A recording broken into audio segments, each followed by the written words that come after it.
Wajemi huwa wanasema haiishi mpaka iwe imeisha kabisa. Na hapa ni taarifa nyingine kutoka Irani kuhusu meli ambayo ya Irani ilishambuliwa na Ukraine. Na wanasema hili litarudi na bado Ukraine watalazimika kulipa. Sio kulipa fidia. Maana Ukraine, labda niweke hivi ili uweze kuielewa. Nafikiri mnakumbuka meli ambayo ilikuwa inapita kwenye bahari ya Caspian.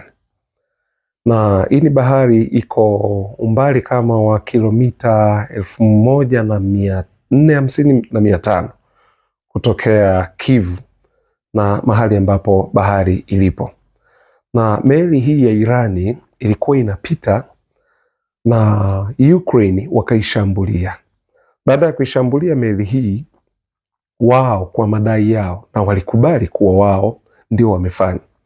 Mwanzo ilikuwa wameishambulia meli kwa sababu ilikuwa imebeba silaha kupeleka upande wa Urusi.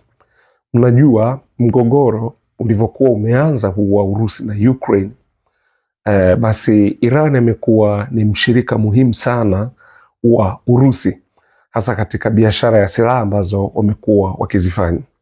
Sio tu biashara ya silaha, lakini mikataba ya kibiashara ambayo ipo kati ya Urusi pamoja na Iran ya kuuziana silaha. Nafikiri ili mnalijua na mnalikumbuka vizuri sana.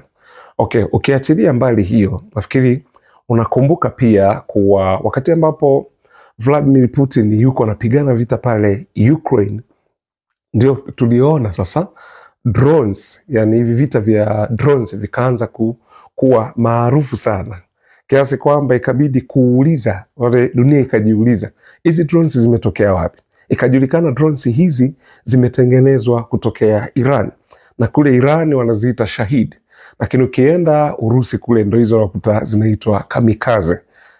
Kamikaze ni neno wataalamu wanasema la Kijapan, maana yake ni kujitoa mhanga. Hii drone inakuwa imeshajazwa taarifa inakotakiwa kwenda kupiga kabla haijaondoka. Kwa maana yake imeshakamilisha mission kabla haijanyanyuka mahali inapotakiwa kunyanyuka. Kwa hiyo baadaye Iran wakapeleka hiyo teknolojia Urusi, na Urusi wakaanza kuproduce hizi drones nyingi, tena wakazifanya zikawa kubwa kwa maumbo, wakawa wanaziita Geran 2 kwa kule Urusi, lakini ni teknolojia kutoka kwa Waajemi. Kwa hiyo kukabadilisha mchezo wa vita pale Iran.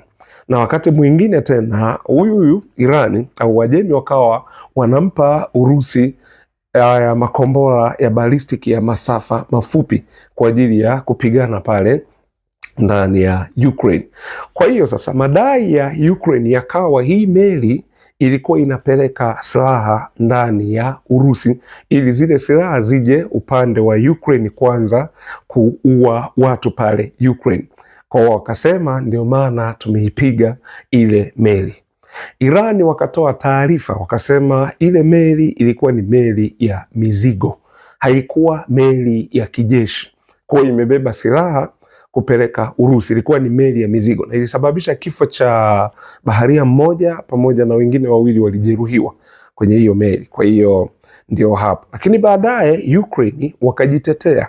Hii ni baada ya Irani kuwa walitoa, maana unajua kutoka hiyo Ukraine mpaka Irani ni umbali wa kilomita kama 2400, na makombora ya Irani yenyewe yanaenda kilomita mpaka 6000, mpaka kwa sasa unaambiwa 6000 7000. Na ndio hii juzi wakawa wanaongea, ilikuwa ni ujumbe tu wanautoa, lakini ilikuwa ili kombora wanalo.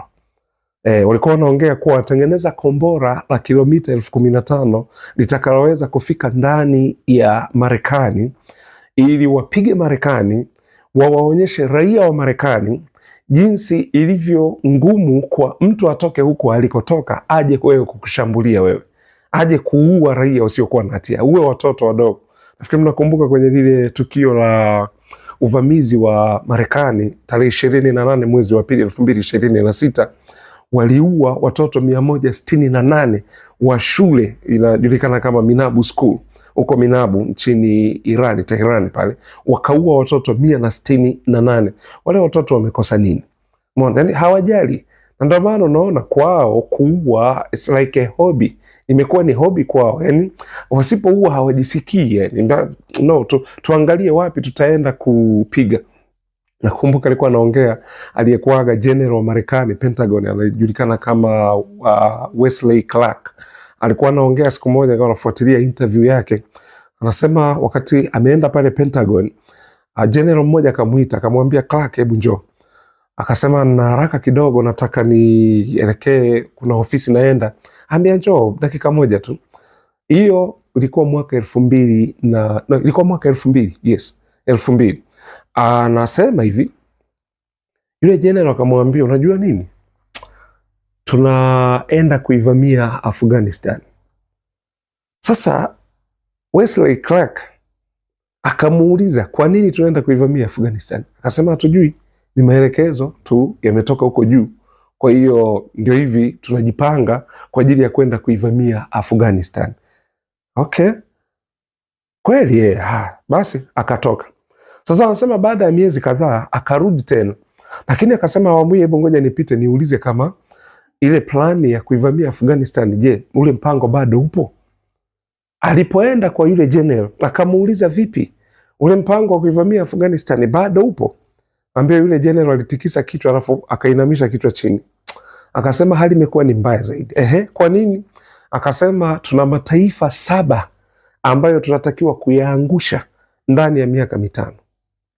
Na mataifa haya ikiwemo hiyo Afghanistan, ikiwemo Iraq, ikiwemo Libya, ikiwemo Syria, ikiwemo Somalia, ikiwemo mataifa gani tena mengi? Mataifa kama 7 ambayo yanatakiwa ndani ya miaka 5 yaweze kuangushwa. Kwa Clark anasema, akamuuliza huyu general tena, ni kwa nini haya mataifa tunaenda kuangusha? Sasa sisi wenyewe hatujui sababu, lakini ni maelekezo kutoka juu kuwa lazima mataifa haya yaweze kuanguka. Yes, na Iran ilikuwemo pia. Mataifa haya lazima ndani ya miaka 5 yaweze kuanguka. Umeona? Kwa hiyo ndio sasa, ndio maana nikakwambia, unaona kwao kuua imekuwa ni hobby. Yani kwao, yani wasipoua hawajisikii vizuri. Ndio maana inakuwa katika namna hiyo. Kwa hiyo narudi pale, maana ilikuwa ni by the way. Kwa ni by the way, tujaribu kuunganisha matukio ili uweze kuelewa. Kwa tunarudi pale. Sasa huyu Irani sasa ndio akatoa hapa juzi, na ni kwamba kombora hili analo. Nakumbuka niliwahi kuongea kuhusiana na kombora la Khorramshahr 4 linaloenda kilomita 12,000, na kutoka Irani mpaka ufike Marekani ni kilomita kama 10,000 hivi na kidogo. Kwa hiyo nafikiri unaweza ukaelewa hasa ni nini nachomaanisha. Kwa hiyo Irani sasa wakawaambia Ukraine, wakasema nyinyi mjue tumepointi maeneo 3 ndani ya Ukraine, tena maeneo muhimu sana, na haya maeneo tutapiga. Ndiyo Ukraine baada ya kutafakari wakaona hapana, huu muziki kucheza hauchezeki huu. Kwa hiyo tufanyeje? Ikabidi waombe radhi kwa Iran. Jamani, tunaombeni mtusamee, ile meli tuliipiga kwa bahati mbaya, hatukukusudia. Tunaombeni mtusamee, tumekosa. Kwa hiyo hatukukusudia, lakini meli ile tuliipiga kwa bahati mbaya. Tunaombeni yaishe hapo, na sisi tutalipa fidia ya vitu vyote ambavyo mle kwenye ile meli kuna hasara imepatikana, sisi tutalipa hiyo fidia. Irani wakasema sawa. Lakini baadaye sasa, hii ni taarifa nakupa leo, ni taarifa ambayo imetoka kuwa Irani wamesema hapana, lile lazima waweze kulijibu.